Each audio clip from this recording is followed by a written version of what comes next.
బాబా వంగ గురించి తెలియని వారుండరు.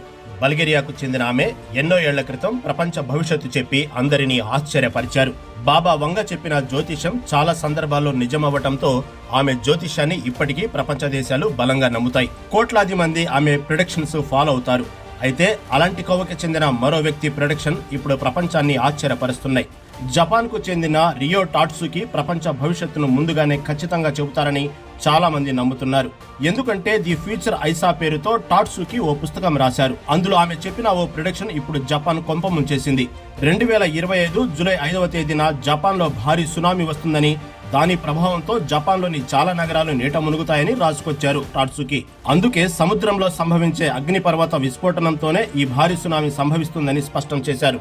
జపాన్ ఫిలిప్పైన్స్ మధ్య సముద్రం మరుగుతోందని, ఆ నీటి బుడగలు పేలడం వల్లే ఈ సునామీ సంభవిస్తుందని తన పుస్తకంలో రాసుకొచ్చారు.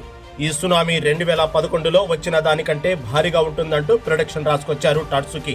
అంతే, జపాన్ జనంలో వణుకు మొదలైంది. పర్యాటకం కుదేలైంది. విమాన బుకింగ్స్ 80% తగ్గాయి. దీంతో జపాన్ అధికారులు తలలు పట్టుకుంటున్నారు.